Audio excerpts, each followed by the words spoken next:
Salam sejahtera bagi kita semua. Perkenalkan, kami dari kelompok 1 ingin membahas tugas proyek kami, yaitu tugas proyek etnografi. Yang dimana kami terdiri dari 5 anggota. Yang pertama yaitu teman saya, Ferawati Sinaga, yang dimana nama tokohnya Gene Amrarel, karyanya etnografi navigasi Bugis. Yang kedua, Rolas Kristanggang, MJIR, karyanya metodologi penelitian pendidikan. Yang ketiga, Novita Pakpahan, Alfred Reginald Raffles Brown, yang dimana karyanya pendiri aliran struktur fungsional. Yang keempat, Irwin Nainggolan, nama tokohnya yaitu James Bradley, karyanya metode etnografi. Baiklah, kami di sini akan memaparkan hasil tugas proyek kami masing-masing. Yang pertama dari saudari teman kami Ferawati.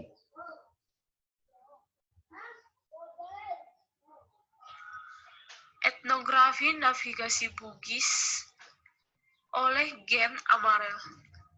Kajian etnografi Gen Amarel, antropolog Ohio University, mencatat pengetahuan dan praktik navigasi komunitas pelaut Bugis yang bermukim di sebuah pulau di Laut Flores, persimpangan jalan antara Sulawesi Selatan dan Sumbawa.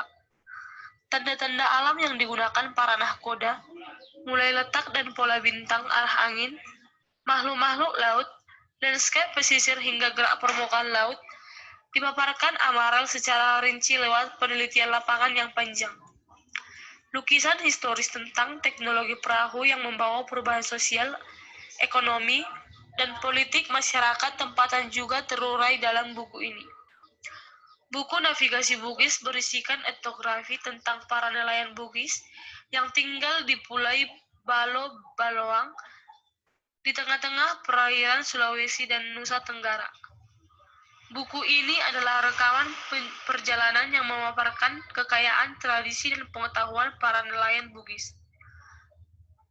Di dalamnya menemukan deskripsi yang tajam tentang pengetahuan nelayan, mulai dari membaca perbintangan, membaca ombak, hingga mengamati binatang laut demi menentukan posisi sebuah kapal di tengah samudera.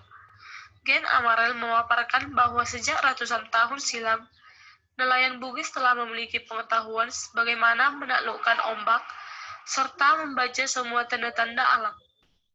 Pengetahuan itu sedemikian kaya sebab telah ditempa oleh sejarah yang panjang dan diasah melalui pertautan dengan berbagai bangsa-bangsa besar di dunia. Jika Pulau Bugis bisa berkelana hingga tempat-tempat yang jauh, bisa bergerak mengikuti apa yang dikatakan Raja Goa Sultan Alauddin, bahwa Tuhan menciptakan darat dan laut, maka lautan adalah milik semua orang. Belum pernah saya dengar ada orang yang dilarang karena melayari lautan.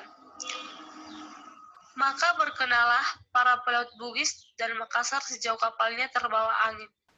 Di sepanjang pesisir itu, mereka membangun peradaban beranak pinak dengan penduduk setempat dan menyebarkan pengetahuan navigasi yang sangat kaya itu hingga bertahan selama beberapa generasi.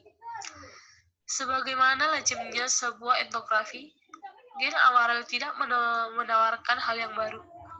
Ia juga tidak bermaksud menjelaskan atau to explain sesuatu secara runtut.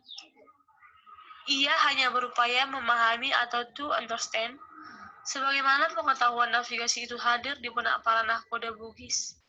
Ia seolah mengajak kita untuk memasuki pikiran sang pelaut, berkelana dalam upaya menaklukkan ombak, memahami bagaimana kemampuannya membaca bintang, hingga fenomena alam lainnya. Di akhir perjalanan itu, sesaat kita menyadari bahwa betapa kayanya pengetahuan lokal bangsa ini. Yang kedua yaitu dari teman kami, Saudara Rolas Kristanggang.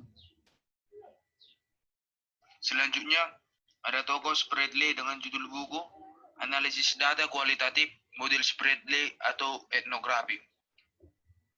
Analisis data kualitatif beragam-ragam modelnya. Seperti penelitian etnografi adalah salah satu model penelitian kualitatif yang dikenal sampai saat ini. Masalah-masalah yang dikaji dengan penelitian kualitatif modelnya Spradley adalah berkisar penelitian antropologi, sosiologi, sejarah, dan budaya yang berkaitan dengan penelitian di bidang pendidikan. Analisis data kualitatif beragam modelnya, seperti penelitian etnografi adalah salah satu model penelitian kualitatif yang dikenal sampai saat ini. Adapun model yang lainnya untuk analisis data kualitatif adalah model Bogdan dan Bicklem, model Miles, dan Huberman. Dalam setiap penelitian, selalu berangkat dari suatu masalah yang akan diteliti. Masalah dalam penelitian kualitatif masih bersifat sementara, tentatif, dan akan berkembang atau berganti setelah peneliti berada di lapangan penelitian. Dalam penelitian kualitatif, ada 3 kemungkinan terhadap masalah yang dibawa oleh peneliti dalam penelitian. Yang pertama adalah masalah yang sejak awal hingga akhir dibawa oleh peneliti tetap sama. Yang kedua, masalah yang dibawa peneliti yang memasuki penelitian berkembang, yaitu memperluas atau memperdalam masalah yang telah disiapkan. Namun, judul penelitiannya juga harus disempurnakan. Yang ketiga, masalah yang dibawa peneliti setelah memasuki lapangan berubah total, sehingga harus ganti judul. Ada beberapa langkah-langkah penelitian etnografi menurut Spradley. Yang pertama, menetapkan informan. Yang kedua, melakukan wawancara kepada informan. Yang ketiga, membuat catatan. Yang keempat, mengajukan pertanyaan deskriptif. Yang kelima, melakukan analisis wawancara etnografi. Yang keenam, membuat analisis taksomonik. Yang ketujuh, mengajukan pertanyaan kontras. Dan yang terakhir yaitu membuat kesimpulan. Sekian hasil pembahasan dari saya, yaitu buku yang berjudul Analisis Data Kualitatif Model Spradley atau Etnografi. Terima kasih. Baiklah, selanjutnya dari saudari teman kami, Novita Pakpahan. Alfred Redlife Brown lahir di Sparkbrook, Brickman, Britania Raya pada tanggal 17 Januari pada tahun 1881. Setelah menempuh pendidikan di Trinity College, beliau hijrah ke Pulau Andaman pada tahun 1906 hingga 1908 dan juga di Australia Barat pada tahun 1910 hingga 1912. Misi beliau dalam penjelajahan ini adalah untuk melakukan praktik lapangan terhadap kehidupan di masyarakat di daerah tersebut. Begitu juga dengan beliau membuat buku berjudul The Andaman Islanders dan The Social Organization of Australian Tribes pada tahun 1930. Alfred Reginald juga memiliki karya konsep yaitu mengenai struktural fungsional. Antropolog kelahiran Inggris ini memperoleh pendidikan di Universitas Cambridge, di mana ia banyak dipengaruhi oleh Rivers. Redlife Brown melaksanakan penelitian lapangan di Pulau Andaman yang terletak di sebelah barat Thailand pada tahun 1906 sampai pada tahun 1908. Konsepsi struktural fungsional Redlife Brown menekankan adanya asumsi dasar bahwa kebudayaan bukan pemuas kebutuhan individu, tetapi melainkan kebutuhan sosial kelompok. Di dalam konteks ini, Brown berpendapat bahwa sistem budaya dapat dipandang memiliki kebutuhan sosial. Kemudian kebudayaan itu muncul karena adanya kebutuhan tertentu, baik oleh lingkungan maupun pendukungnya. Tuntutan itu menyebabkan kebudayaan semakin tumbuh dan berkembang sehingga memiliki fungsi. Alfred Brown juga melahirkan beberapa banyak karya ilmiah, salah satu di antaranya Structure and Functional Primitive Society pada tahun 1952.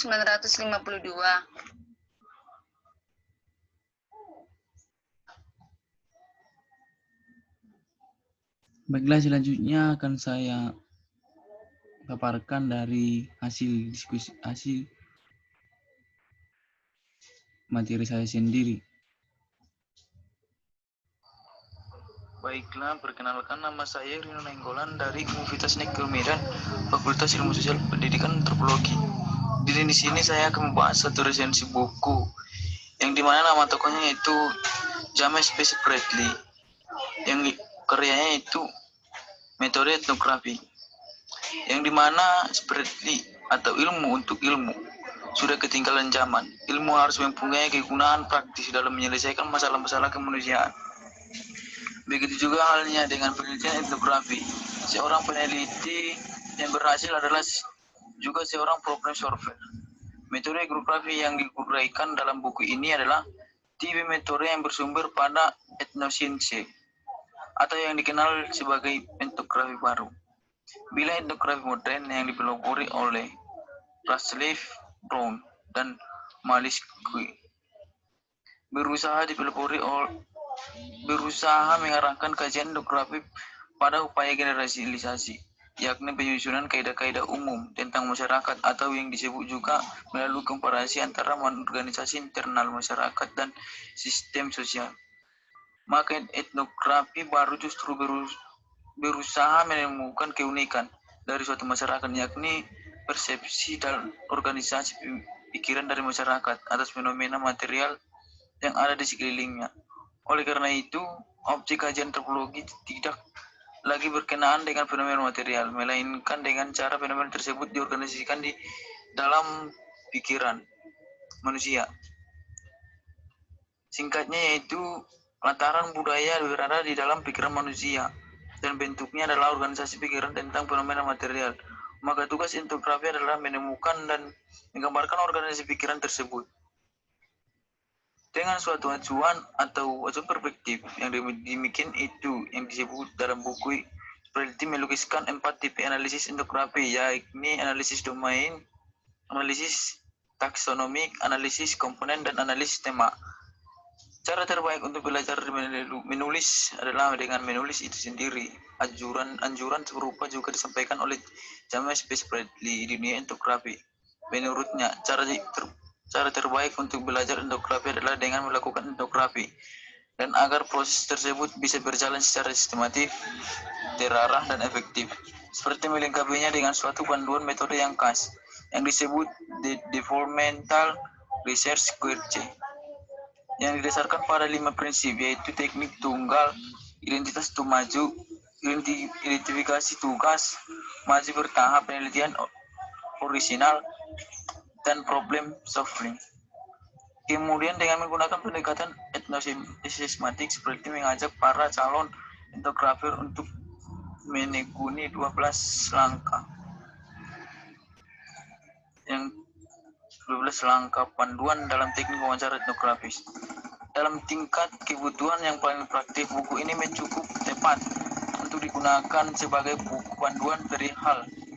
Karenanya, buku ini sangat dianjurkan sebagai buku acuan bagi para peneliti etnografi pemula. Di samping itu, maka untuk kepentingan kajian komparasi dan pengembangan lebih lanjut mengenai metode penelitian, buku ini juga relevan untuk digunakan sebagai referensi pembanding. Jikapun bukan sebagai preferensi utama, maka bagian kalangan etnografi yang akan berpengalaman. Demikianlah hasil paparan dari materi kami masing-masing. Kalau ada kata-kata yang masih kurang atau masih yang salah, kami mohon maaf. Sekian dan terima kasih hasil proyek dari kelompok 1. Terima kasih.